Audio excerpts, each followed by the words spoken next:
مضل له ومن يضلل فلا هادي له وأشهد أن لا إله إلا الله وحده لا شريك له وأشهد أن محمدا عبده ورسوله يا أيها الذين آمنوا اتقوا الله حق تقاته ولا تموتن إلا وأنتم مسلمون يا أيها الناس اتقوا ربكم الذي خلقكم من نفس واحدة وخلق منها زوجها وبث منهما رجالا كثيرا ونساء واتقوا الله الذي تساءلون به والأرحام إن الله كان عليكم رقيبا يا أيها الذين آمنوا اتقوا الله وقولوا قولا سديدا يصلح لكم أعمالكم ويغفر لكم ذنوبكم ومن يطع الله ورسوله فقد فاز فوزا عظيما أما بعد فإن أصدق الحديث كتاب الله وخير الهدي هدي محمد صلى الله عليه وسلم وشر الأمور محدثاتها وكل محدثة بدعة وكل بدعة ضلالة وكل ضلالة في النار أعوذ بالله من الشيطان الرجيم بسم الله الرحمن الرحيم والقرآن المجيد فلعجبوا أن جاءهم منذر منهم فقال الكافرون هذا شيء عجيب أإذا متنا وكنا ترابا ذلك رجع بعيد قد علمنا ما تنقص الأرض منهم وإن لنا كتاب حفيظ بل كذبوا بالحق لما جاءهم فهم في أمر مريج أفلم ينظروا إلى السماء فوقهم كيف بنيناها وزيناها وما لها من فروج والأرض مددناها وألقينا فيها رواسي وأنبتنا فيها من كل زوج بهيج تبصرة وذكرى لكل عبد منيب ونزلنا من السماء ماء مباركا فأنبتنا به جنات وحب الحصيد والنخل باسقات لا فلهم نضيد رزقا للعباد وأحيينا به بلدة ميتا كذلك الخلود كذبت قبلهم قوم نوح وأصحاب الرس وثمود وآل فرعون وإخوان لوط وأصحاب الأيكة وقوم تبع كل كذب الرسل فحق وعيد أفرأينا بالخلق الأول بل هم في لبس من خلق جديد وقال الله تعالى وإذا سألك عبادي عني فإني قريب أجيب دعوة الداعي إذا دعاني فليستجيبوا لي وليؤمنوا بي لعلهم يرشدون.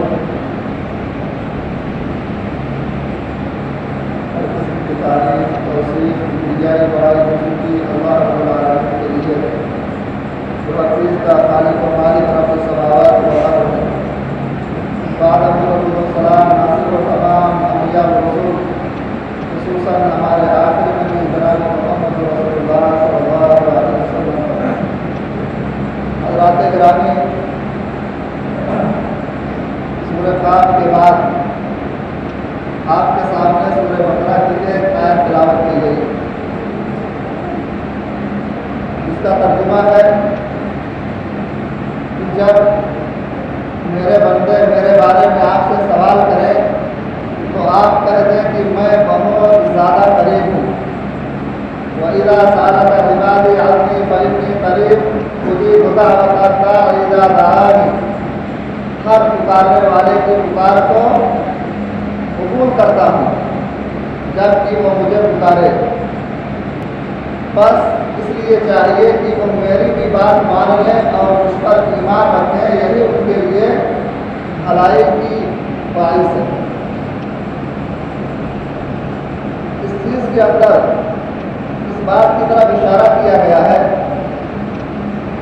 کہ کہ جب بھی کوئی بندہ اللہ تبارک و تعالیٰ کو مصیبت کے وقت پریشانی کے وقت پکارتا ہے تو اللہ تبارک و تعالیٰ اس کی پکار کو سنتا ہے، اس کی دعا کو دعا کے معنی ہی ہوتے ہیں پکارنا، یعنی جب بھی مدد کے لیے اللہ تبارک و تعالیٰ کو پکارا جاتا ہے تو اللہ تبارک و تعالیٰ ان کی بات کو سنتا ہے، قبول کرتا ہے۔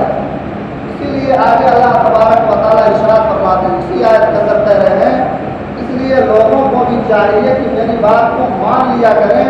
اور مجھ پر ایمان رکھیں کہ میں اللہ ہوں، میں ہی سب کچھ کرنے اور بھرنے والا ہوں، یہی ان کے لیے بھلائی ہے۔ حضرات گرامی، آپ دیکھیں دعا، جب انسان لاچار ہو جاتا ہے، مجبور ہو جاتا ہے، ہر جگہ ہاتھ پیر مار کر کے تھک جاتا ہے، تب انسان کیا کرتا ہے؟ اللہ تبارک و تعالیٰ کو یاد کرتا ہے، اپنے دوست و احباب سے بھی کہتا ہے کہ میرے لیے دعا کیجیے، دعا کی درخواست ہے، لوگوں سے اپیل کرتا ہوا ملتا ہے۔ حضرات گرامی، تو دعا ایک اہم عبادت ہے، ایک اہم عبادت ہے۔ آپ دیکھیں جتنے بھی انبیاء گزرے ہیں، مصیبتوں پریشانی کے وقت سبوں نے اللہ تبارک و تعالیٰ کو پکارا، اللہ تبارک و تعالیٰ سے مدد طلب کی۔ اور دعا ایک ایسی چیز ہے کہ جہاں ظاہری سہارے منقطع ہو جاتے ہیں، مادی طاقتیں ختم ہو جاتی ہیں، وہاں ایک کام آتی ہے جہاں سارے سلسلے ختم ہو جاتے ہیں۔ آپ دیکھیں جملہ انبیاء علیہ السلام نے مصیبتوں پریشانی کے وقت اللہ تبارک و تعالیٰ ہی کو پکارا۔ سب سے پہلے نبی، سب سے پہلے انسان ابو البشر حضرت آدم علیہ السلام گزرے۔ ان کا واقعہ بڑا ہی مشہور و معروف ہے، ہر کسی کو معلوم ہے کہ جب اللہ تبارک و تعالیٰ نے حضرت آدم علیہ السلام کو پیدا فرمایا اور علم کی دولت سے مالا مال کیا اور سبوں کو سجدہ تعظیمی کا حکم دیا، تو حکم خدا بندی کے سامنے سبوں نے حضرت آدم علیہ السلام کا سجدہ کیا، لیکن ابلیس ملعون سجدہ کرنے سے مکر گیا اور اس کو تو راضِ درگاہ کر دیا گیا۔ حضرت آدم علیہ السلام کو ایک حکم دیا گیا تھا کہ دیکھیے ایک شجر ممنوعہ ہے، ایک ایسا درخت ہے کہ اس کے قریب مت جائیے گا، کھانے کی بات تو دور کی ہے۔ بہرحال حضرت آدم علیہ السلام کو ابلیس نے بہکایا، پھسلایا اور اس کام کو انجام دیا حضرت آدم نے جس سے اللہ تبارک و تعالیٰ نے منع کیا تھا، یعنی شجر ممنوعہ کا پھل کھا لیا حضرت آدم نے، جس کی وجہ سے اللہ تبارک و تعالیٰ نے حضرت آدم کو جنت سے نکال کر کے زمین پر بسا دیا۔ پھر اللہ تبارک و تعالیٰ نے ان کو حکم دیا، ان کو تعلیم دی، معافی کے لیے ایک جملہ سکھلایا اور حضرت آدم علیہ السلام نے اپنی پیشانی کو ٹیکتے ہوئے ربنا ظلمنا انفسنا وان لم تغفر لنا وترحمنا لنكونن من الخاسرین، اس دعا کو پڑھتے رہے۔ اللہ تبارک و تعالیٰ حضرت آدم علیہ السلام کی دعا قبول کر لیتا ہے اور دامن پر جو گناہ کاری کا داغ لگ گیا تھا اللہ تبارک و تعالیٰ اس کو دھو دیتا ہے۔ حضرات گرامی، یہ اس وقت کا واقعہ ہے جب اس روئے زمین پر حضرت آدم علیہ السلام کے علاوہ کوئی فرد بشر نہیں تھا جو ان کو تسلی دیتا، ہمت بڑھاتا، درد کا مداوا کرتا اور خدا کے دربار میں ان کی بخشش کے لیے سفارش کرتا۔ اس بے بسی اور بے کسی کے عالم میں حضرت آدم علیہ السلام نے دعا کا سہارا لیا اور وہ چیز کام آئی۔ اور آگے چلتے ہیں تو ہمیں ایک پیغمبر کا واقعہ ملتا ہے جن کا نام حضرت یونس ہے۔ حضرت یونس علیہ السلام نے بھی جلد بازی کی، اللہ تبارک و تعالیٰ نے ان کو حکم دیا تھا، اس واقعے کی طرف میں نہیں جانا چاہتا، تو اللہ تبارک و تعالیٰ نے ان کو جو حکم دیا تھا اس میں حضرت یونس علیہ السلام نے عجلت سے کام لیا، بے صبری سے کام لیا اور دریا کے اندر سمندر کا سفر کر رہے تھے۔ حضرت اس دور میں ایسا تھا کہ اگر کوئی گنہگار ہوتا تھا تو کشتی ٹگمگانے لگتی تھی، تو ظاہر بات ہے سارے لوگوں کو ڈوبنے کا خطرہ ہوتا تھا، تو حضرت آدم علیہ السلام دریا میں چھلانگ لگا لیتے ہیں اور اس میں جانے کے بعد مچھلی ان کو نگل لیتی ہے۔ واقعہ لمبا ہے کہ اپنی قوم کو انہوں نے اللہ تبارک و تعالیٰ کے حکم کے بغیر جو ہے کہا تھا کہ عذاب آ جائے گا، تو عذاب نہیں آیا، اس لیے حضرت یونس علیہ السلام وہاں سے بھاگ نکلے تھے بہرحال۔ تو جب ان کو مچھلی نگل لیتی ہے، سمندر کی تاریکی اور مچھلی کے پیٹ میں حضرت یونس علیہ السلام عذاب الہی سے نجات پانے کے لیے دعا ہی کا سہارا لیا۔ کون سی دعا کی؟ حضرت یونس علیہ السلام نے لا الہ الا انت سبحانک انی کنت من الظالمین، تیری پاک ذات کے سوا کوئی حقیقی معبود نہیں ہے، واقعی میں خطا کار ہوں۔ حضرت یونس علیہ السلام کی دعا قبول ہوتی ہے اور عذاب الہی سے ان کو نجات مل جاتی ہے۔ حضرات گرامی، اسی طریقے سے کچھ اور آگے بڑھتے ہیں۔ حضرت ایوب علیہ السلام کا ایک واقعہ ہمارے سامنے سے گزرتا ہے کہ حضرت ایوب علیہ السلام کو اللہ تبارک و تعالیٰ نے آزمائش کے طور پر پھوڑے اور پھنسی کی بیماری میں مبتلا کر دیا تھا، دوائیں بے اثر ہو چکی تھی، تو طبیب حقیقی کو پکار کر کہتے ہیں انی مسنی الضر وانت ارحم الراحمین، اے میرے پاک پروردگار مجھے بیماری لگ گئی ہے اور تو ارحم الراحمین ہے۔ ان کی دعا قبولیت کے درجے کو پہنچتی ہے۔ حضرت ایوب علیہ السلام کو حکم خدا بندی ہوتا ہے ارکب برجلک ھذا مغتسل بارد وشراب، قرآن کی آیت ہے، اے ایوب اپنا پاؤں زمین پر مارو، یہ تمہارے لیے نہانے اور پینے کے لیے ٹھنڈا پانی ہے۔ حکم خدا بندی کے مطابق حضرت ایوب علیہ السلام اپنا پاؤں زمین پر مارتے ہیں تو قدرتی طور پر چشمہ جاری ہو جاتا ہے۔ حضرت ایوب علیہ السلام اس میں نہاتے اور پیتے ہیں، ان کی ساری بیماریاں ختم ہو جاتی ہیں۔ حضرات گرامی، کچھ اور آگے بڑھتے ہیں تو حضرت ابراہیم علیہ السلام کا ایک واقعہ ملتا ہے۔ حضرت ابراہیم علیہ السلام مکہ اور باشندگان مکہ کے حق میں دعا کرتے ہیں رب اجعل ھذا بلدا آمنا، اے ہمارے پاک پروردگار اس شہر کو امن کا شہر بنا دے، یعنی مکہ کو، اور اس میں بسنے والے باشندوں کو جو اللہ اور یوم آخرت پر ایمان رکھے ہر قسم کے پھلوں کا رزق دے۔ آج دیکھیں دعائے خلیل ہی کا اثر ہے کہ دنیا میں سب سے مالدار اہل عرب ہے، دولت کی بھرمار ہے، مصارف زکوٰۃ سے بالکل خالی ہے، امن و شانتی ہے، اور اس وقت تک قائم رہے گا جب تک وہ توحید پر قائم اور دائم رہیں گے۔ حضرات گرامی، اسی طریقے سے آپ دیکھیں اللہ کے نبی صلی اللہ علیہ وسلم کی زندگی کا مطالعہ کریں تو ہمیں پتہ چلے گا کہ اللہ کے نبی صلی اللہ علیہ وسلم کچھ مخصوص دعائیں بھی پڑھا کرتے تھے۔ مصیبتوں اور پریشانی کے علامہ کچھ مخصوص دعائیں اللہ کے نبی صلی اللہ علیہ وسلم پڑھا کرتے تھے۔ اٹھتے بیٹھتے سوتے جاگتے، مسجد میں داخل ہونے سے پہلے، مسجد میں داخل ہونے نکلنے کے بعد، اسی طریقے سے وضو سے پہلے، وضو کے بعد، جنگ و خطرات، حالت رنج و غم، مسرت و خوشی، غرض ہے کہ ہر مرحلہ زندگی میں اللہ کے نبی جناب محمد رسول اللہ صلی اللہ علیہ وسلم کس سے دعا کرتے تھے؟ اللہ تبارک و تعالیٰ سے دعا کرتے تھے۔ آپ دیکھیں میدان بدر کا واقعہ ہے، جنگ بدر کا موقع ہے، اللہ کے نبی جناب محمد رسول اللہ صلی اللہ علیہ وسلم اسلامی لشکر کی تعداد 313 اور کفار کی تعداد 1300 ہے۔ اللہ کے نبی جناب محمد رسول اللہ صلی اللہ علیہ وسلم جب دونوں لشکر کو آمنے سامنے دیکھتے ہیں تو اسلامی لشکر کی صفیں درست فرما کر ان کو ہدایت فرما کر کے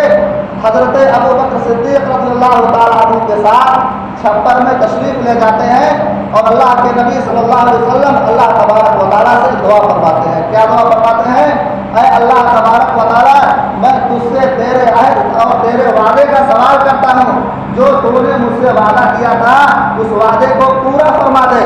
جب گھمسان کی جنگ شروع ہو جاتی ہے، لڑائی شباب پر آ جاتی ہے تو اللہ کے نبی جناب محمد رسول اللہ صلی اللہ علیہ وسلم اللہ تبارک و تعالیٰ سے دعا کرتے ہیں اے بار الہ،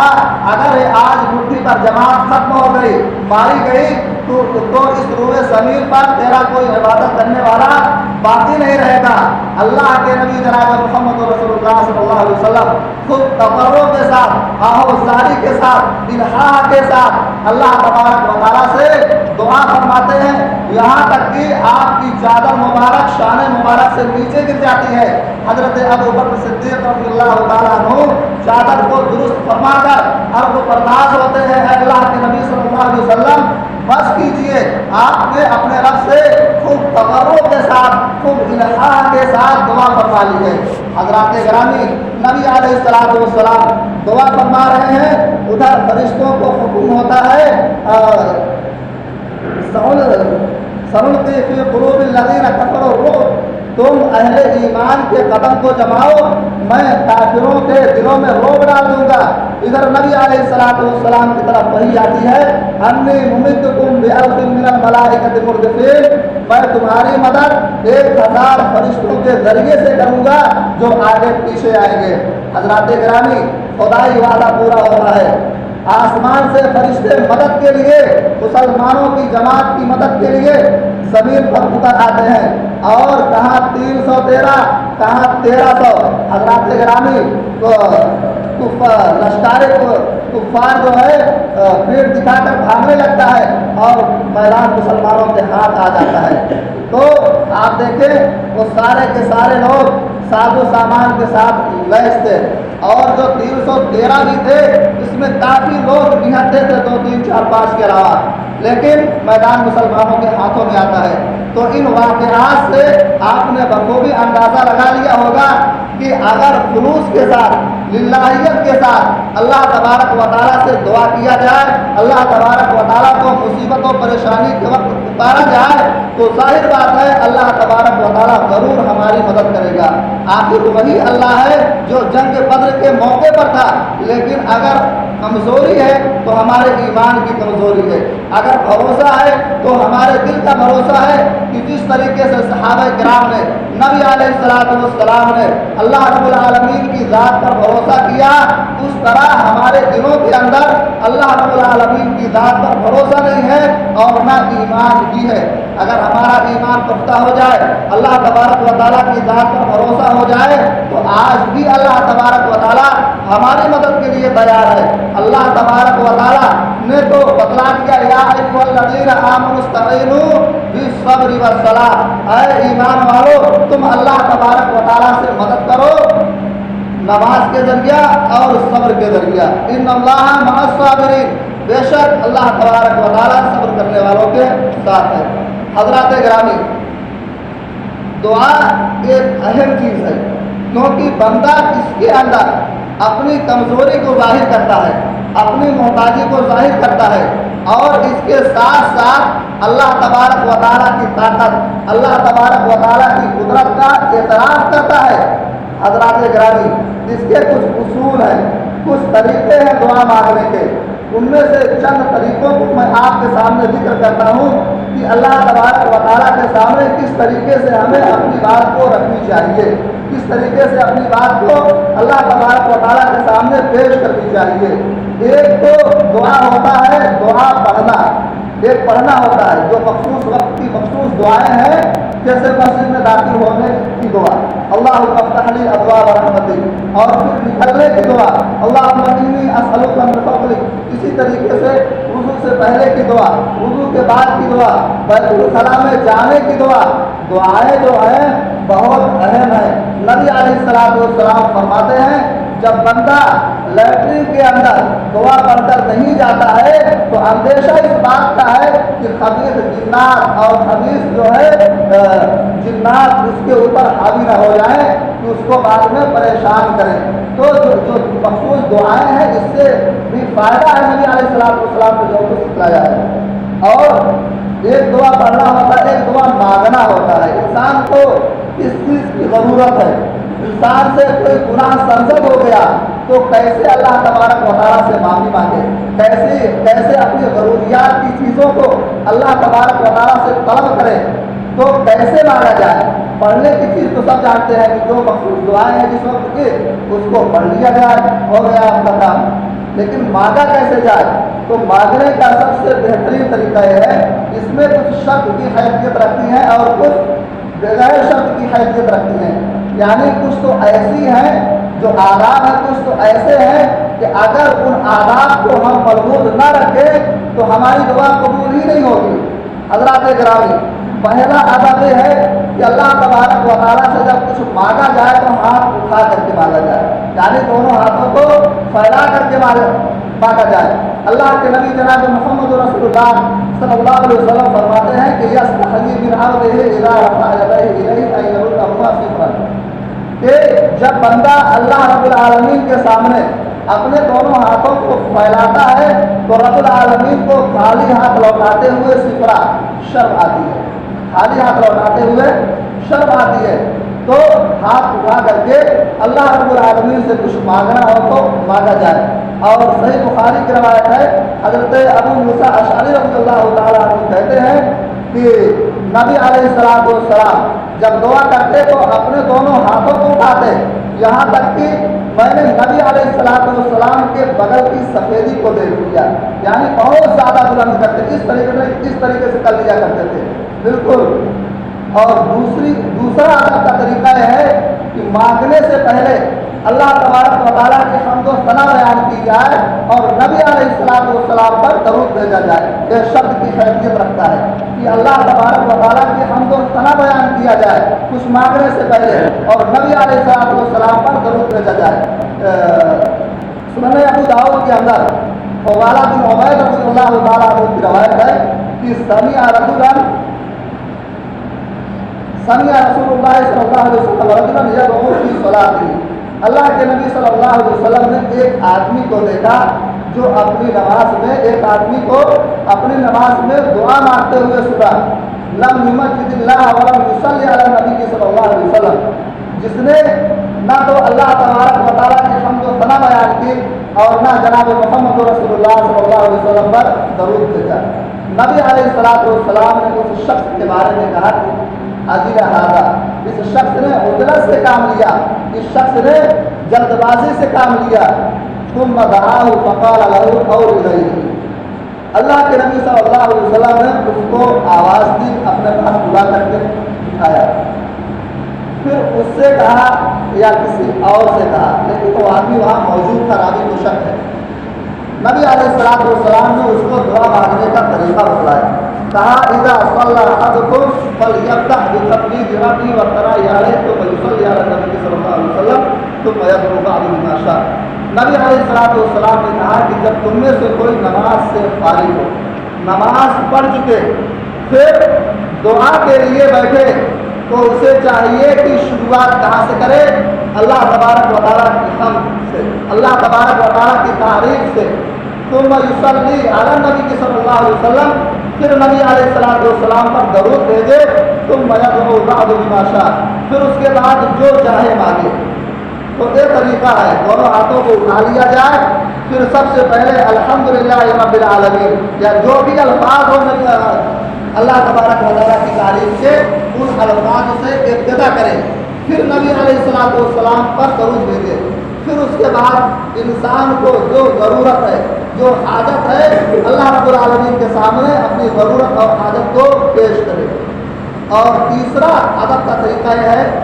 دیکھو درود شریف کے بارے میں آتا ہے ایک روایت کے اندر، کل دعا محجوب حتی یصلی علی النبی صلی اللہ علیہ وسلم، پیارے نبی فرماتے ہیں کہ دعا اور اس کی قبولیت کے درمیان پردہ حائل کر دیا جاتا ہے، یہاں تک کہ نبی علیہ السلام پر درود بھیج دیا جائے۔ اور تیسرا ادب کا طریقہ یہ ہے کہ اللہ تبارک و تعالیٰ سے التجا کر کے مانگا جائے، الہا کے ساتھ، تضرع کے ساتھ اس کو پکارا جائے۔ اللہ تبارک و تعالیٰ ارشاد فرماتے ہیں ادعوا ربکم تضرعا وخفیا، تم اپنے رب سے دعا کرو چھپکے چھپکے اور تضرع کے ساتھ، تضرعا وخفیا، تضرع اور چھپکے چھپکے۔ اور ایک دوسری جگہ اللہ تبارک و تعالیٰ نے ارشاد فرمایا وَيَدْعُونَنَا رَغَبًا وَرَهْبًا وَكَانُوا لَنَا خَاشِعِينَ، کہ وہ ہمیں پکارتے تھے لالچ، ڈر اور خوف کے ساتھ، اور ہمارے سامنے عاجزی کرنے والے تھے،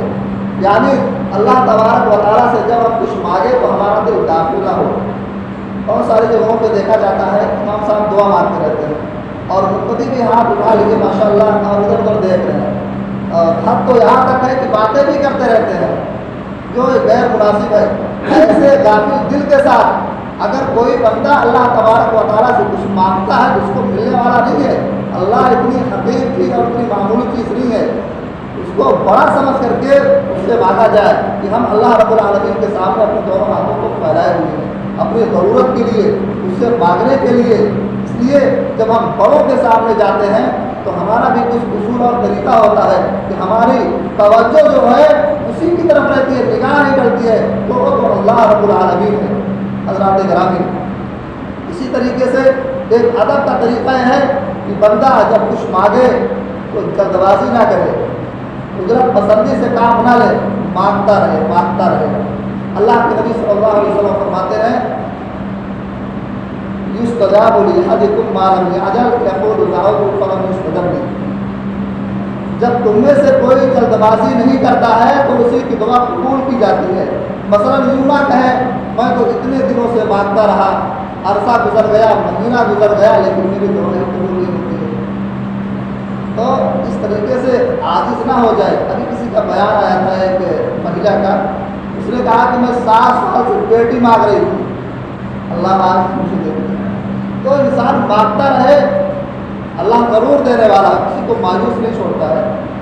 حضرات گرامی, تو اس کو غافل دل کے ساتھ نہ پکارا بالکل, اور اللہ کی مشیت پر کوئی چیز نہ چھوڑی جائے. لوگ کہتے ہیں جو کچھ مقدر میں ہوگا وہ ہوگا, تو یہ ہے کہ اللہ کی مشیت ہی سے سارے امور انجام پاتے ہیں, لیکن اپنا معاملہ اللہ کی مشیت پر نہیں چھوڑنا چاہیے. اپنا معاملہ اللہ کی مشیت پر نہیں چھوڑنا چاہیے, ممانعت ہے. یوں نہیں کہنا چاہیے اللہم اغفر لی ان شئت, اللہم اعطنی ان شئت, اے اللہ اگر تو چاہے تو ہمیں بخش دے, اے اللہ اگر تو چاہے تو مجھے دے دے. ایسا نہیں کہنا چاہیے, بلکہ پختہ ارادہ کے ساتھ, جیسے ایک بیٹا اپنی ماں سے ضد کر لیتا ہے, اس طریقے سے بندے کو اللہ رب العالمین سے مانگنا چاہیے کہ ہمیں یہ چیز چاہیے تو چاہیے. اگر اللہ مقدر میں لکھا ہوگا تو اللہ وہ چیز آپ کو دے گا. ایک حدیث ہے, اللہ کے نبی صلی اللہ علیہ وسلم فرماتے ہیں کہ ما من احد یدعو بدعاء الا آتاه الله ما سأل.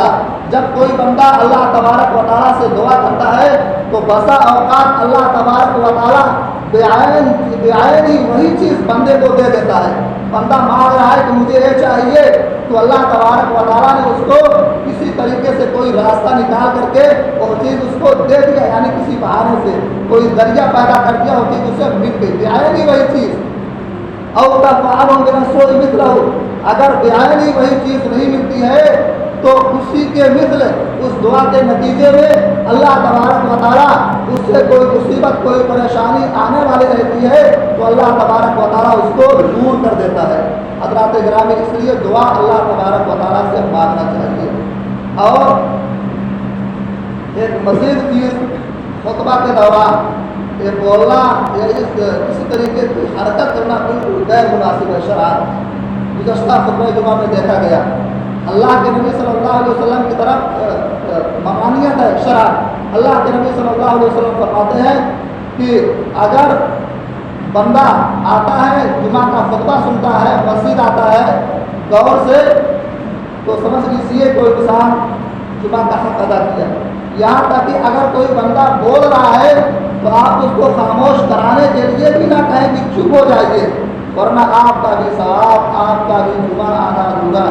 سمجھ لیجیے, اور امام کی ذمہ داری, خطیب کی ذمہ داری ہے.